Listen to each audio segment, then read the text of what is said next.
ಆ ಕುಟುಂಬದವರ ಭೇಟಿ ಮಾಡಿ ಅವರ ಪತ್ನಿ ಹೇಳಿದ್ದಾರೆ, ನನ್ನ ಗಂಡ ಸತ್ತಿರೋದಕ್ಕೆ ಕಾರಣ ಒತ್ತಡದಲ್ಲೇ ಸತ್ತಿದ್ದಾರೆ ಅಂತೇಳಿ. ಮತ್ತೆ ಹೇಳಿದ್ದಾರೆ, ನೋಡಿ ನನ್ನ ಗಂಡ ಕಳ್ತನ ಮಾಡಬೇಕು ಅಂತಿದ್ರೆ ಇಷ್ಟು 187 ಕೋಟಿ ಹಗರಣ ಇದು. ಅವ್ರ ಮನೆ ಕಟ್ಟಿರೋದು ಇವಾಗಲ್ಲ, ಪಿತ್ತಾರ್ಜಿತ ಆಸ್ತಿ ಅನ್ಸುತ್ತೆ, ಹಿಂದೆ ಬಹಳ ಹಿಂದೆ ಕಟ್ಟಿರೋದು ಮನೆ, ಅದು ಹಳೆ ಮನೆ. ಮತ್ತೆ ಅವ್ರು ಕೋವಿಡ್ ಬಂದಾಗ ಸುಮಾರು 20 ಲಕ್ಷ ರೂಪಾಯಿ ಬಿಲ್ ಆಗಿದೆ. ಇದುವರೆಗೂ ಸಾಲ ತೀರ್ಸಕ್ಕಾಗಿಲ್ಲ ಅವ್ರ ಕೈಲಿ 20 ಲಕ್ಷ. ಅವ್ನು ಇಷ್ಟು ದುಡ್ಡು ಬಂದಿದ್ರೆ ಅವ್ರ ಮಕ್ಕಳಿಗೆಲ್ಲ ಒಳ್ಳೊಳ್ಳೆ ಕಡೆ ಬಾಡಿಗೆ ಬರಂಗ್ ಮಾಡ್ಬೋದಾಯ್ತು. ಅಂಗಡಿಗಳು ಅವನಿಗೆ ಬಿಸ್ನೆಸ್ ಮಾಡ್ಕೊಡಕ್ಕೆ ಅಂಗಡಿ ಕಟ್ಟೋ ಇಲ್ಲ, ಅವ್ರ ಮಕ್ಕಳಿಗಿನ್ನ ಎಂಪ್ಲಾಯ್ಮೆಂಟ್ ಓದ್ತಾ ಇದ್ದಾರೆ. ಈ ಹೆಣ್ಮಗಳೂ ಕೂಡ ಇವತ್ತು ಕ್ಯಾಶುಯಲ್ ಲೇಬರ್ ಆಗಿ ಕೆಲಸ ಮಾಡ್ತಾ ಇದ್ದಾರೆ. ಹೆಣ್ಮಕ್ಳು ಕ್ಯಾಶುಯಲ್ ಲೇಬರ್ ಆಗಿ ಕೆಲಸ ಮಾಡ್ತಾ ಇದ್ದಾರೆ. ಅವ್ರು ಹೇಳಿದ್ದು, ನಾನು ಒಂದು ನಯಾ ಪೈಸೆ, ನಾವು ಇಷ್ಟೆಲ್ಲ ದುಡ್ಡು ನನಗೆ ಸಿಕ್ಕಿದ್ರೆ ನಾವು ಹೆಂಗೋ ಬದುಕ್ತಾ ಇದ್ರಿ. 8,000 ರೂಪಾಯಿ ಪಗಾರ ಅವ್ರಿಗೆ, 8,000 ರೂಪಾಯಿ ಹಣ ಬರ್ತಾ ಇದೆ ಅಷ್ಟೇ. ಅವ್ರಿಗೆ ಏನೋ ಕೋಪನೋ ಏನೋ ಗೊತ್ತಿಲ್ಲ ಸರ್ಕಾರದ ಮೇಲೆ. ಸತ್ತು ಇಷ್ಟು ದಿನ ಆಯ್ತು, PF ಕೊಟ್ಟಿಲ್ಲ, ಇನ್ನೊಂದು ಯಾವುದು ಗ್ರಾಜ್ಯುಟಿ ಕೊಟ್ಟಿಲ್ಲ. ನಾಳೆ ಬಾ ನಾಳೆ ಬಾ ನಾಳೆ ಬಾ. ನಮ್ಮ ಡಾಕ್ಟರ್ ಇದ್ರು ಪರಮೇಶ್ವರು ಔಟ್ರು, ಅವ್ರು ಸಾಂತ್ವನ ಮಾಡ್ಕೊಡ್ತೀನಿ ಅಂತ ಎಲ್ಲ ಹೇಳಿದ್ರು. ಅಂದ್ರೆ ಪತ್ರಿಕೆಯಲ್ಲಿ ನಾನು ನೋಡಿದ್ದೆ. ಆ ಕಷ್ಟದಲ್ಲಿ ಇದ್ದಾಳೆ ಜೀವಿ. ನಾನು ಹೇಳ್ತೀನಿ, ಅವನು ಭ್ರಷ್ಟಾಚಾರ ಮನುಷ್ಯ ಅಲ್ಲೇ ಅಲ್ಲ.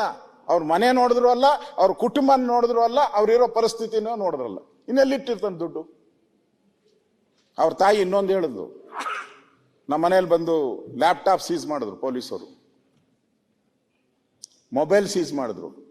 ನಾನು ಅದರಲ್ಲಿ ಏನಿದೆ ತೋರಿಸಿ ಅಂದ್ರು. ಅವರು ಪೊಲೀಸರು ಹೇಳಿದ್ರು, ಅಮ್ಮ ಇದನ್ನ ನಾವು ನೋಡಲ್ಲ, ನೀವು ನೋಡಬೇಡ್ರಿ, ನಾವು ಸೀದಾ ಇದನ್ನ ತಗೊಂಡೋಗಿ ಕೋರ್ಟ್ ಕೊಡ್ತೀರಿ ಅಂತ. ಯಾರನ ನಂಬ್ತಾರ? ಇನ್ವೆಸ್ಟಿಗೇಷನ್ ಮಾಡೋರು ನೋಡಬೇಕಲ್ಲ. ಇವತ್ತಿಗೂ ನನಗೆ ಡೌಟ್ ಇದೆ, ಅದರಲ್ಲಿ ಏನೇನು ಡಿಲೀಟ್ ಮಾಡಿದಾರೋ ಏನೇನೋ ಗೊತ್ತಿಲ್ಲ ನನಗೆ. ಆ ಲ್ಯಾಪ್ಟಾಪ್ನಲ್ಲಿ ಏನೇನಿತ್ತು, ಏನೇನು ಡಿಲೀಟ್ ಮಾಡಿದ್ದಾರೆ, ಅವ್ರ ಫೋನ್ ಕಾಲು ಯಾರ್ಯಾರು ಬಂದಿತ್ತು, ಅವತ್ತು ಒತ್ತಡ ಯಾಕಾಯ್ತು, ಅವ್ರು ಯಾಕೆ ಆತ್ಮಹತ್ಯೆ ಮಾಡ್ಕೊಂಡ್ರು, ಆತ್ಮಹತ್ಯೆಗೆ ಮುಂಚೆ ಯಾರು ಕಾಲ್ ಬಂದಿತ್ತು, ಯಾರು ಪ್ರೆಷರ್ ಹಾಕಿದ್ರು, ಇದಕ್ಕೆಲ್ಲ ಪ್ರಶ್ನೆ ಸಿಗೋದು ಆ ಮೊಬೈಲಲ್ಲೇ. ಆ ಮೊಬೈಲು ಪೊಲೀಸವ್ರ ಹತ್ರ ಐತೆ ಈಗ.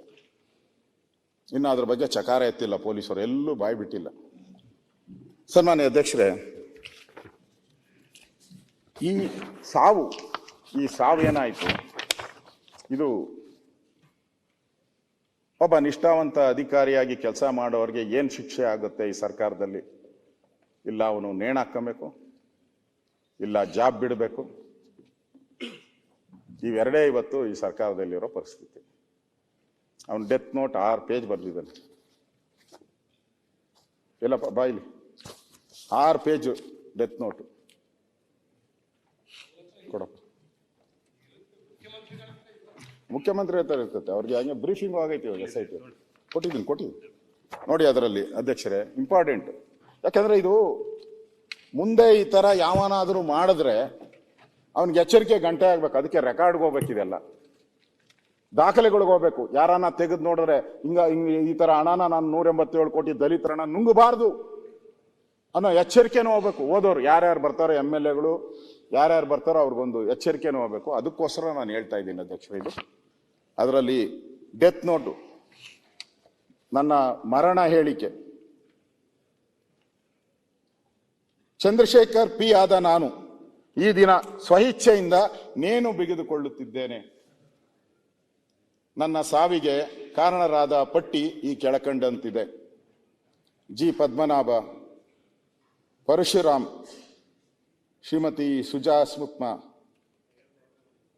ಈ ತರ ಬರೆದಿದ್ದಾರೆ 3 ಜನದ ಹೆಸರು. ಇತ್ತೀಚೆಗೆ ಮಾರ್ಚ್ 24 ಮಾಹೆಯಲ್ಲಿ ಕಡ್ಡಾಯವಾಗಿ ನಿಗಮ ಯೂನಿಯನ್ ಬ್ಯಾಂಕ್ ಆಫ್ ಇಂಡಿಯಾ ವಸಂತ ನಗರ ಶಾಖೆ ಬೆಂಗಳೂರು ಬ್ಯಾಂಕ್ ಉಳಿತಾಯ ಖಾತೆ ಸಂಖ್ಯೆ 51010188009105 ನಿರ್ವಹಿಸುತ್ತಿರುವ ಖಾತೆ ಸಂಖ್ಯೆ 1ರಲ್ಲಿ ಉಪಖಾತೆ ಸ್ವೀಪ್ ಇನ್ ಸ್ವೀಪ್ ಅಕೌಂಟ್ ಅನ್ನು ವಸಂತನಗರ ಶಾಖೆಯಿಂದ MG ರಸ್ತೆಯ ಶಾಖೆಗೆ ವರ್ಗಾಯಿಸಲು ಪತ್ರ ಬರೆಯಲು ಸೂಚಿಸಿ, ಅದನ್ನು ಮಾನ್ಯ ಸಚಿವರು ಮೌಖಿಕವಾಗಿ ಸೂಚಿಸಿರುವ ಹಿನ್ನೆಲೆಯಲ್ಲಿ ವರ್ಗಾಯಿಸಲು ಕೋರಲಾಗಿದೆ.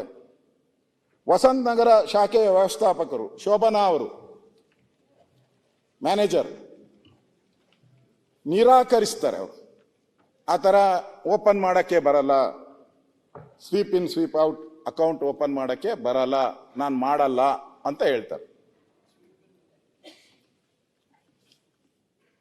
ಒತ್ತಾಯದ ಮುಖಾಂತರ ಈ ನಿರಾಕರಿಸಿದ ಮೇಲೆ ಉಪ ಖಾತೆಯ ಸಂಖ್ಯೆ ಒಂದು ಮಾಡಿದ್ದಾರೆ. ನಾನು ಅದನ್ನ ನಂಬರು ಇದೆ ನನ್ನ ಹತ್ರ, 52141100165963.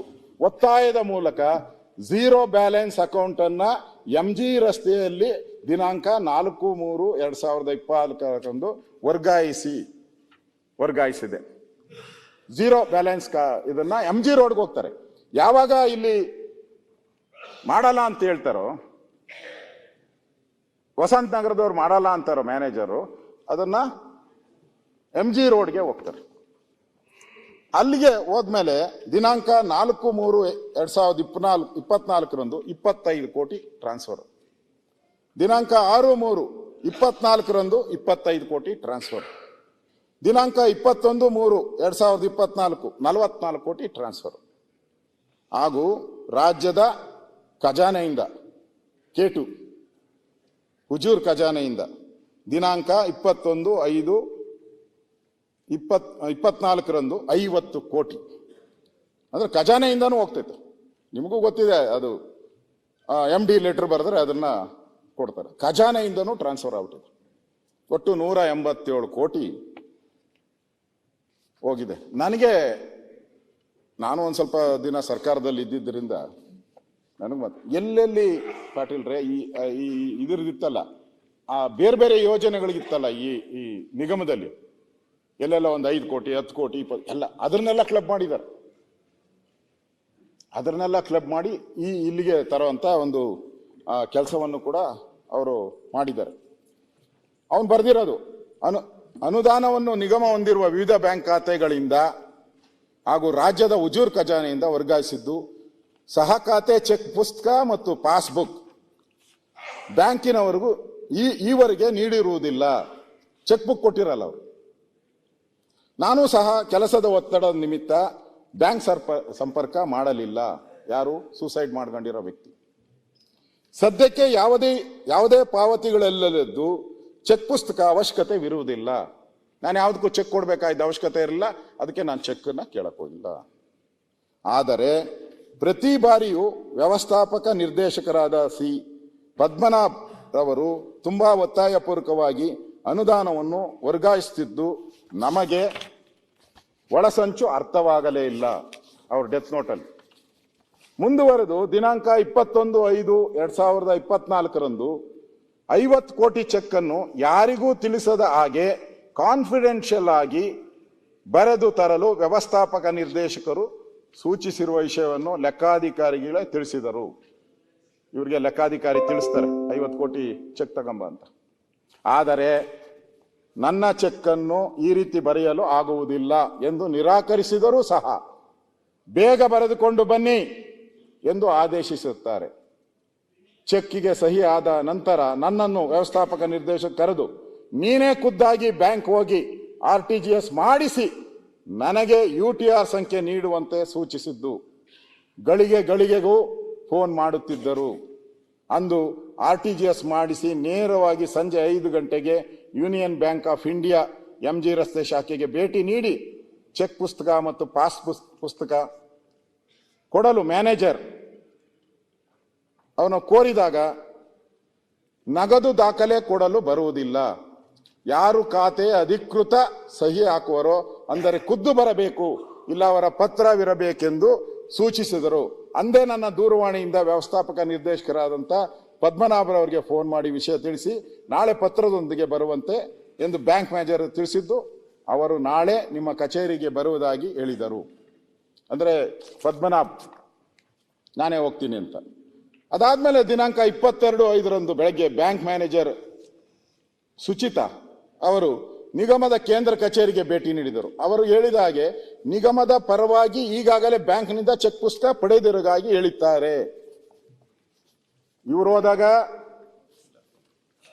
ಚೆಕ್ ಕೊಡಲ್ಲ ಅಂತ ಹೇಳಿದ್ರು. ಆದರೆ ಇವ್ರು ಹೋಗಕ್ ಮುಂಚೆನೆ ಚೆಕ್ ತಗೊಂಡು ಹೋಗ್ತೀವಿ, ಚೆಕ್ಕು ಮತ್ತು ಪಾಸ್ಬುಕ್.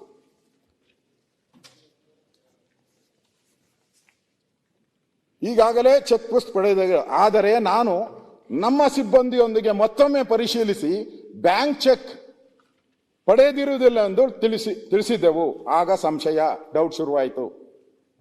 ಬ್ಯಾಂಕಿಗೆ ಕೂಡಲೇ ನಾನು ಮತ್ತು MD ಪದ್ಮನಾಭರವರು ಹೋದಾಗ ಅಲ್ಲಿ ನಮ್ಮ ಖಾತೆಯಿಂದ ಅನುದಾನ ಡ್ರಾ ಆಗಿರುವುದು, ಅಂದ್ರೆ ಅಷ್ಟೊತ್ತಿಗೆ ಡ್ರಾ ಆಗಿರ್ತದೆ, ಬೋಗಸ್ ಆಗಿ ತಗೊಂಡೋಗಿರೋದು. ಮ್ಯಾನೇಜಿಂಗ್ ಡೈರೆಕ್ಟರ್ ಹಾಗೂ ಅಕೌಂಟ್ ಆಫೀಸರ್ ಅವರು ಜಂಟಿ, ಮ್ಯಾನೇಜಿಂಗ್ ಡೈರೆಕ್ಟರ್ ಅಕೌಂಟ್ ಇಬ್ಬರು ಜಂಟಿ ಸಿಗ್ನೇಚರ್ ದಾಖಲೆಗಳನ್ನು ತೋರಿಸ್ತರು, bank ತೋರಿಸ್ತರು.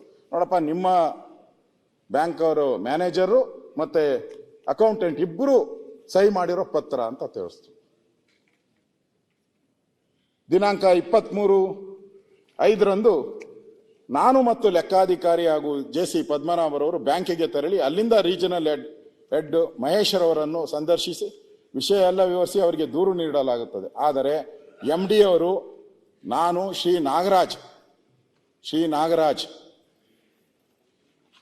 Important sir, Shri Nagaraj ಮಾನ್ಯ ಪರಿಶಿಷ್ಟ ವರ್ಗಗಳ ಕಲ್ಯಾಣ ಸಚಿವರ ಕಚೇರಿ ಸಿಬ್ಬಂದಿಯೊಂದಿಗೆ ಮಾತನಾಡಿ ಎಲ್ಲ ಮೊತ್ತ ರಿಟರ್ನ್ ಬಂದೇ ಬರುತ್ತದೆ, ಅಲ್ಲಿವರೆಗೂ ಎಲ್ಲ ವಿಚಾರಗಳನ್ನ ಗೌಪ್ಯವಾಗಿಡಿ ಅಂತ ಹೇಳ್ತಾರೆ. ಯಾರಿಗೂ ಹೇಳ್ಬೇಡ, ಈ ದುಡ್ಡೆಲ್ಲ ಮತ್ತೆ ವಾಪಸ್ ನಾವು ತರಿಸ್ತೀರಿ,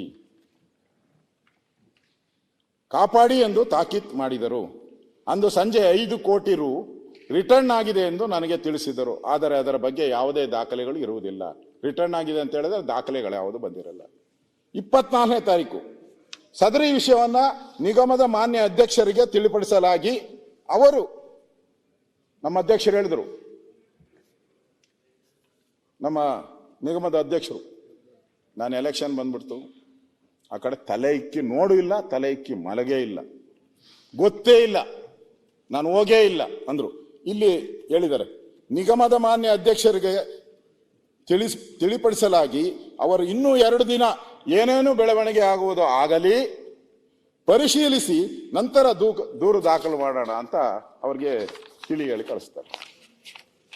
ಮೇಲಿನ ಎಲ್ಲ ವಿವರಣೆಯಂತೆ ನಿಗಮದ ಪರಿಶಿಷ್ಟ ಪಂಗಡದ ಅನುದಾನ ರು 80ರಿಂದ 85 ಕೋಟಿ ಅನ್ಯಾಯವಾಗಿ ನಿಯಮ ಬಾಹಿರವಾಗಿ ಲೂಟಿ ಮಾಡಿರುವುದು ಕಂಡು ಬರುತ್ತದೆ. ಯಾರು ಸತ್ತಂತ ಚಂದ್ರಶೇಖರ್ ಅವರೇ ಪದ ಉಪಯೋಗಿಸಿ ಮಾಡಿರೋದು. ಇದರಲ್ಲಿ ನನ್ನ ಪಾತ್ರ ಇರುವುದಿಲ್ಲ. ನನ್ನ ತಪ್ಪೇನೆಂದರೆ ಕೆಲಸದ ಒತ್ತಡದಲ್ಲಿ ಸದರಿ ಖಾತೆಯ ಚೆಕ್ ಪುಸ್ತಕವನ್ನು ಪಡೆಯದಿರುವುದು ಮತ್ತು ಕ್ಯಾಶ್ ಪುಸ್ತಕವನ್ನು ಮುಕ್ತಾಯಗೊಳಿಸದಿರುವುದು ನನ್ನ ತಪ್ಪು. ನಾನು ಚೆಕ್ ತಗೊಂಡಿಲ್ಲ ಮತ್ತು ಅಕೌಂಟ್ ಕ್ಲೋಸ್ ಮಾಡಿಲ್ಲ, ಇದು ನನ್ನಿಂದ ಆದಂತ ತಪ್ಪು. ಮತ್ತೊಮ್ಮೆ ನನ್ನ ಈ ಪರಿಸ್ಥಿತಿಗೆ ಮೂಲ ಕಾರಣರಾದಂಥ ಆ 3 ಜನ, ಪದ್ಮನಾಭ, ಪರಶುರಾಮ, ಶುಚಿ, ಸೂಕ್ಷ್ಮ, ನಾನು ಈವರೆಗೆ ನಿಗಮಕ್ಕೆ ಯಾವುದೇ ಮೋಸ ವಂಚನೆ ಮಾಡಿರುವುದಿಲ್ಲ. ಈ ಹಗರಣಕ್ಕೆ ನಾನು ಕಾರಣನಲ್ಲ, ನನ್ನ ಪಾತ್ರವಿರುವುದಿಲ್ಲ. ನನ್ನನ್ನು ಎಲ್ಲರೂ ಕ್ಷಮಿಸಲು ಈ ಮೂಲಕ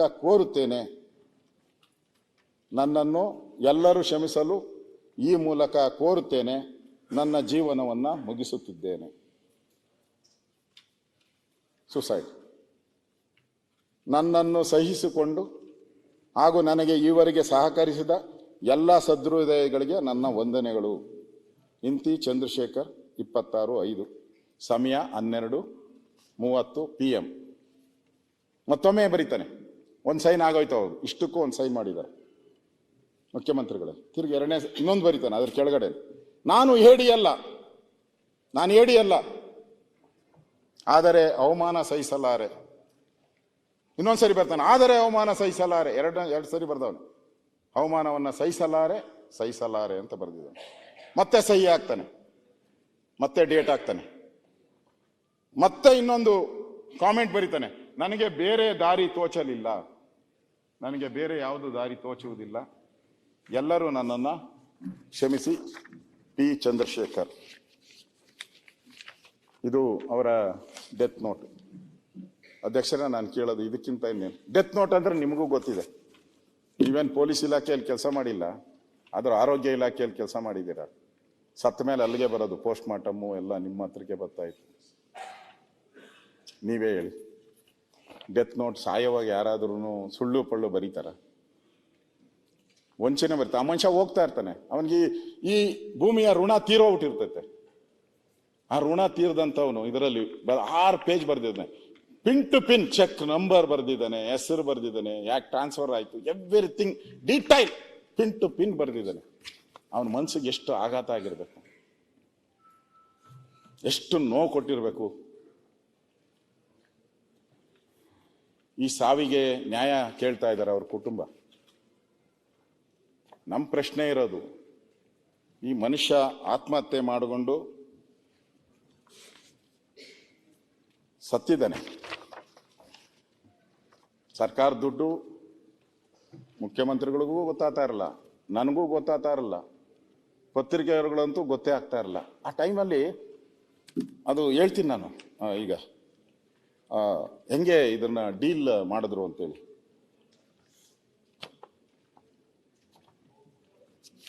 ನಾನು ಗೋವಾದಲ್ಲಿ ಚಂದ್ರಶೇಖರ್ಗೆ ಚಿತ್ರಹಿಂಸೆ, ಗೋವಾದಲ್ಲಿ ಚಂದ್ರಶೇಖರ್ ಅವರಿಗೆ ಚಿತ್ರಹಿಂಸೆ, ಸತ್ತೋದವ್ರಿಗೆ. ಪತ್ರಿಕೆ ಏನು ಗೊತ್ತಿಲ್ಲ, ಹೆಸರು ಹೇಳ್ತೀನಿ ನಾನು, ಪತ್ರಿಕೆಯಲ್ಲಿ ಬಂದಿದೆ.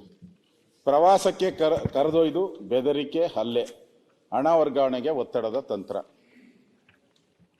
ಕರ್ನಾಟಕ ವಾಲ್ಮೀಕಿ ಪರಿಶಿಷ್ಟ ನಿಗಮದಲ್ಲಿ ಕೆಲವು ದಿನ ಗೋವಾಗೆ ಕರೆದುಕೊಂಡು ಹೋಗಿ ಚಿತ್ರಹಿಂಸೆ ನೀಡಲಾಗಿದೆ.